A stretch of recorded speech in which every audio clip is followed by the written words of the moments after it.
Donc, concernant le deuxième axe de travail, donc les actions de la collectivité, ça c'était la prise en compte en fait des critères environnementaux et sociaux, notamment dans les achats de matériel utilisé par les agents dans notre quotidien, que ce soit sur le pôle administratif comme sur le pôle technique.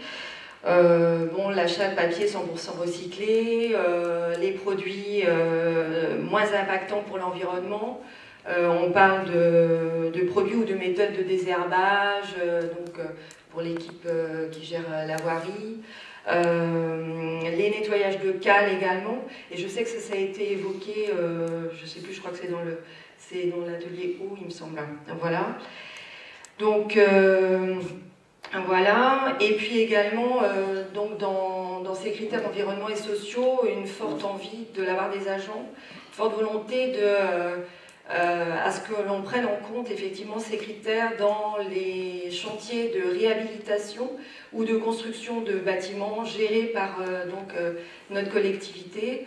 On parlait de la future crèche, mais aussi de réhabilitation des bâtiments de la communauté de communes. Donc voilà. Et c'est vrai que les agents étaient très soucieux de cette prise en compte. Donc sur des questions, par exemple, dans la rénovation des futurs bâtiments, enfin ou de l'extension des bâtiments communautaires, l'emplacement d'un bureau par rapport à une fenêtre, les éclairages, etc. Donc tout ça est effectivement à penser. Voilà. Alors, le troisième axe donc, concernait le fonctionnement interne. On a dégagé deux pistes de travail, une concernant la communication et l'autre concernant les ressources humaines. Donc tout d'abord la communication, et on va rejoindre, j'ai envie de dire, l'ensemble des groupes précédents. Nous, quand on parle de fonctionnement interne, c'est agir sur l'épanouissement de chaque agent. C'est-à-dire que chaque agent, effectivement, se sente bien dans sa collectivité, dans son poste de travail, et qu'on puisse, du moins, être dans un développement de culture commune. La collectivité, la communauté de communes du Pays de Douarnenez s'agrandit, intègre de nouveaux agents, voilà.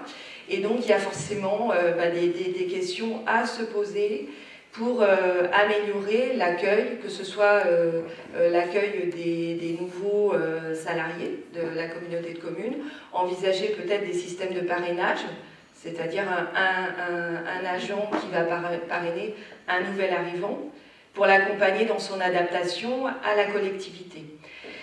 Il y avait également le souhait de la mise en place de réunions interservices, tout simplement pour favoriser une meilleure communication entre les agents, savoir qui fait quoi.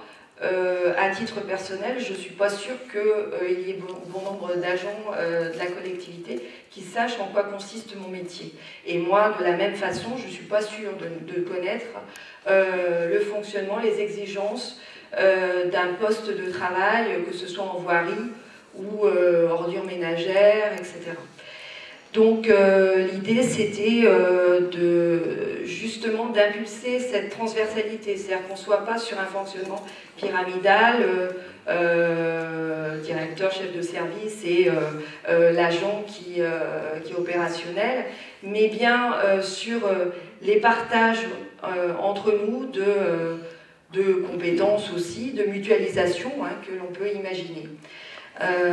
Donc voilà, il y avait la rédaction également d'un bulletin interne, non pas sur papier, parce qu'on est bien sur l'environnement durable, donc utiliser au maximum l'outil multimédia, Internet, l'intranet aussi, pour diffuser de l'information et pas simplement, j'ai envie de dire, de l'information technique sur les projets de la collectivité, etc., mais aussi sur... Bon, pourquoi pas le carnet rose, voilà. Ça peut être aussi quelque chose de très vivant et qui participera à justement ce sentiment d'appartenance à une collectivité, mais une même entreprise en fait, puisque c'est quand même ça en l'occurrence. Donc voilà.